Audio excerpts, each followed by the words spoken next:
Ya, bismillahirrahmanirrahim. Assalamualaikum warahmatullahi wabarakatuh. Perkenalkan, nama saya Ditya Bersyukur, mahasiswa Universitas Budi Luhur dengan NIM 19125109799. Di video ini saya akan menjelaskan cara belajar penambangan data klasterisasi dengan menggunakan metode K-means pada aplikasi Orange. Hal pertama yang pasti harus dilakukan adalah mencari dataset terlebih dahulu. Dataset yang digunakan adalah dataset publik yang bisa dicari pada website penyedia data publik seperti data.jakarta.go.id dan Kaggle. Nah, saya memilih dataset dari Kaggle, yaitu data Melbourne Housing Market seperti berikut. Nah, dataset ini menunjukkan penjualan properti perumahan yang ada di kota Melbourne di negara Australia. Bisa dilihat, di sini ada beberapa atribut dan jumlah rekod yang cukup banyak. Sebagai tahap awal, saya hanya memilih 5 atribut yang ada pada dataset ini untuk menambang datanya. Atribut continuous seperti room, price, property count, dan distance akan menjadi fitur atributnya. Sementara, council area akan saya jadikan target untuk mengetahui apa saja daftar rumah yang ideal untuk dibeli dengan memperhatikan beberapa atribut tersebut yang akan dibuat cluster K-means di aplikasi Orange. Oke, sekarang aplikasi Orange telah dibuka. Saya telah menggunakan beberapa widget di sini. CSV telah saya import. Nah, seperti ini jika dilihat dalam bentuk tabel ya. Setelah itu, saya menggunakan widget Select Columns. Di sini saya telah menundukkan fitur dan target yang telah saya jelaskan sebelumnya. Untuk sisi kiri ini tidak saya gunakan. Tarik garis, lalu pilih Pre-Process. Mohon diperhatikan, saya memilih Remove Row with Missing Value. Kenapa? Karena agar data yang akan diklasterisasi nanti cukup akurat untuk dibandingkan dengan anggota lainnya.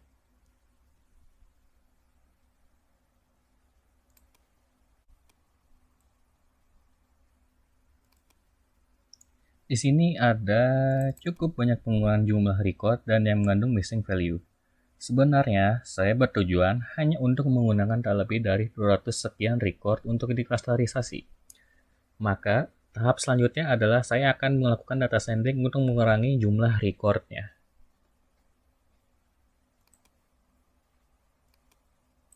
Pilih data sampler. Nah, di sini Anda bisa menggunakan fixed proportion of data jika ingin menggunakan 50% atau lebih recordnya. Namun, saya menggunakan fixed sample size karena saya menentukan bahwa hanya akan menggunakan sekitar 220 record saja. Seperti ini. Setelah diubah, tekan ini. Close. Tarik garis, lalu pilih K-means. Di sini, Anda bisa menentukan jumlah klaster yang ingin Anda buat. Seperti misalnya, saya ingin menggunakan 4 klaster terlebih dahulu. 3 juga bisa sih, tapi saya ingin menggunakan 4 klaster. Nah, lalu tarik garis lagi, pilih scatter plot. Nah, di sini terlihat ada 4 klaster yang menunjukkan pembagian daerahnya. Warna C1 berwarna biru, C2 berwarna merah, C3 berwarna 4, C4 berwarna oranye, C1 klaster 1, C2 klaster 2, C3 klaster 3, C4 klaster 4. Lalu, garis vertikal ini, atau garisnya ini, adalah distance, atau jarak tiap rumah di sekitar Melbourne. Garis X menunjukkan harga dari tiap rumah yang ada di sekitarnya. Di sini bisa ditentukan juga rumah terjauh ada di sini, yaitu daerah Cardinia Shire Council. Lalu rumah termahal bisa juga dilihat di sini. Ini daerah Burundra City Council. dengan harga 4 sekian. Nah, dari poin itu bisa tentukan mana rumah yang menurut Anda paling ideal. Seperti misalnya, Anda ingin mencari rumah di daerah Brimbank dari lokasi Anda di Melbourne. Nah, Brimbank di sini memiliki shape segitiga terbalik, di mana segitiga terbalik itu ada di sepertinya 3 klaster yang berbeda. Seperti contoh ini ya, klaster biru, maksudnya klaster C1, dengan harga 8.000 sekian dengan jarak 10,5, Anda bisa memilih rumah ini jika Anda dekat dengan Melbourne. Fiturnya ruangannya 3 dengan properti kode 3755.